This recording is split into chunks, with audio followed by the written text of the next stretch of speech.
Everybody, it's Charles, your hobby hero, and today we're looking at another CGC unboxing, and we're going to see if CGC grades pre-screen books easier than non-pre-screen books. If you haven't already, make sure you hit that subscribe button down at the bottom corner. I do appreciate it. I do put out regular content about the hobbies I love the most.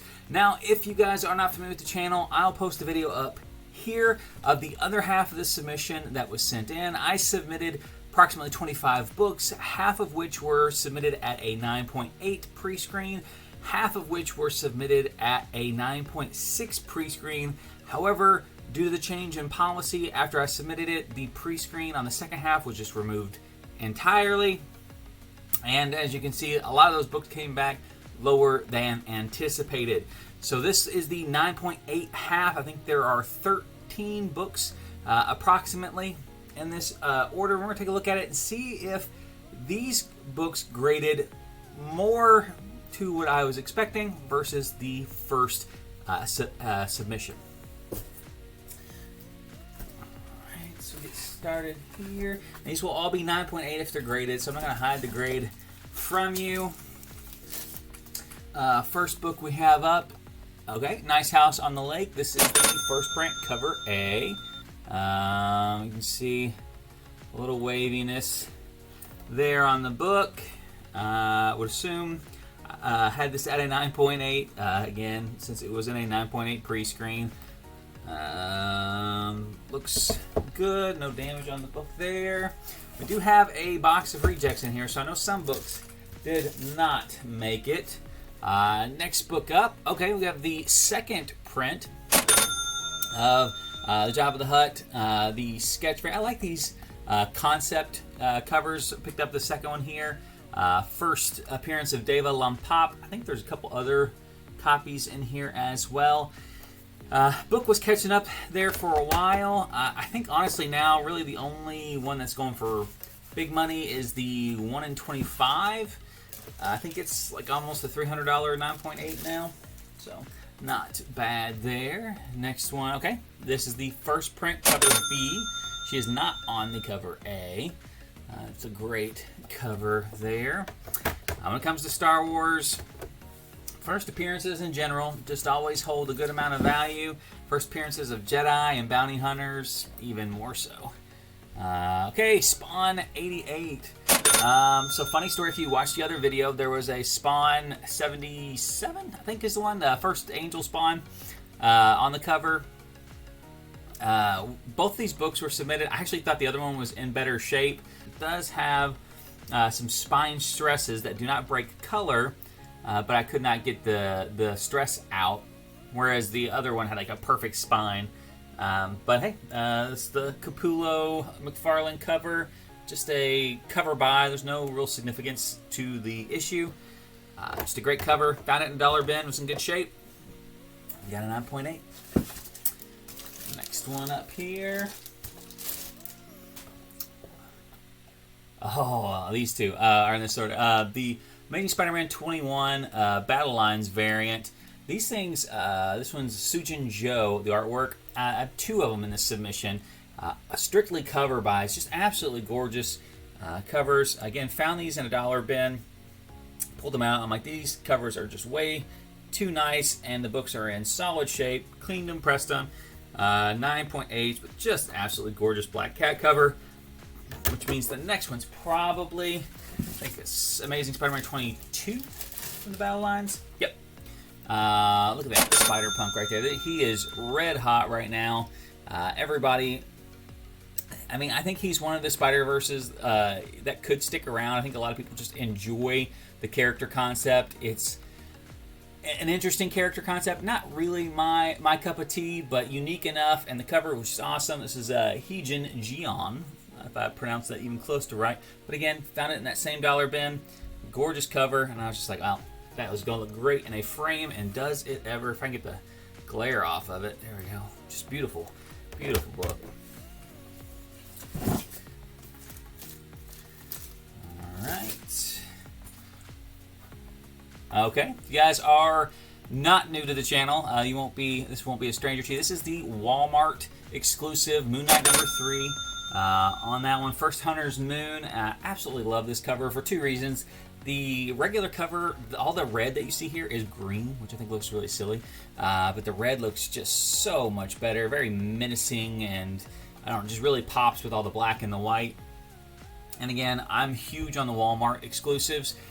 Again, you look at what newsstands are now, and the number of newsstands compared to the number of like modern newsstands versus compared to the modern directs, and you look at the census on a lot of these books that are very heavily graded, and the numbers are just infinitesimally small compared to the regular print runs. Even though the cover is similar on this one, a lot of those Walmart ones are completely different covers.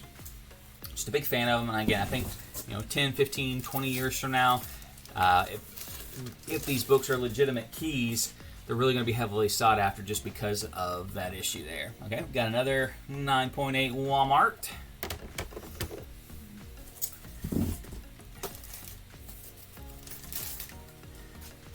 We got here. Okay, Batman 108.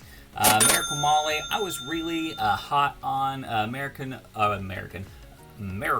Molly with James Tynion.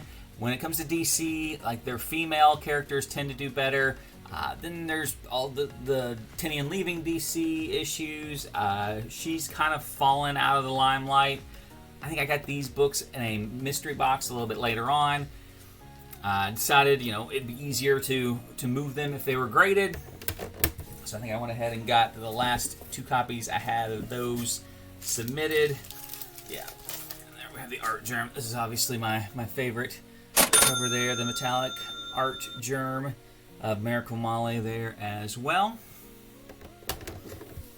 And last slab, we got our reject box here. And we have, Radiant Black number 1. This is actually the 1 in 10 variant. Again, I think this was out of a mystery box that we have there. It's one of those things where the ratio cover, I think, actually sells for less than the cover A, even though it is a 1 in 10 ratio. Cover A is just an amazing cover. I used to have it back on my wall there. It doesn't look like it's still up there anymore. But a great cover, great book, hard to get in those higher grades if they've been sitting around, just because for whatever reason, Image and Boom Studios both really bad. There's solid black backs, show absolutely everything on those. So far, everything's kind of graded, obviously, to expectations. What we got here? 1, 2, 3, 4, 5, 6, 7, 8, 9, 10, 11 books. So if there were 13 in the submission, that means we have 2 books that were rejected. I'll check these 2 out, see if those should have been rejected or not.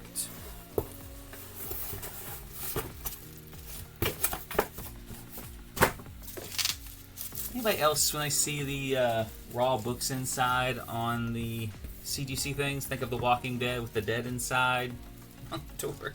Every time. I'm just like, should I open this? Alright. So we got our first book, Wolverine 75. Just says rejected. Now this book, straight 90s nostalgia, no big key issue on it. They're generally pretty generous with the grading on these. In my experience with these 90s books, with like the cardstock and the glossy holographic cards and stuff, the card itself was my big concern. There's no spine ticks, corners are pretty sharp, and there's no indentations on it, but the card is scuffed. I don't even know if I can get it. I'll try to. Okay, yeah, you can see the scuffs on the card there. So I did wonder if that would affect the grade. I would say that it at least affects it somewhat, because I mean that cover is minty. I mean, there's some bindery issues on the edges, but nothing that I would think would keep it out of a 9.8. But it's good to know that, if you've got any of those holographic covers, that the condition of the hologram on it, or is going to be taken into consideration, most likely, from the grading. They don't have a note on here on why it was rejected, but we have to go with what we can see, and that would be my guess, at least anyway. So we got one book left. That last book is, oh my goodness, are you serious? What on earth? This absolutely has to be some kind of mistake. This book is brand new. I bought it off the shelf. I looked at it on the shelf. I even quick pressed it to make sure that there were no waves or anything along those lines. I mean, there is the tiniest spine stress on a book that I've ever seen, but good gravy. Like,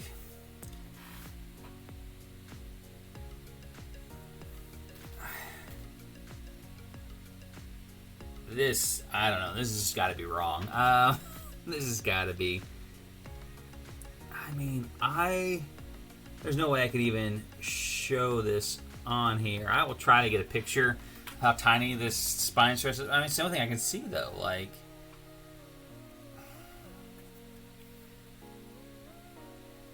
you have your bindery where, like, the edges are good. That is, can I get it on there?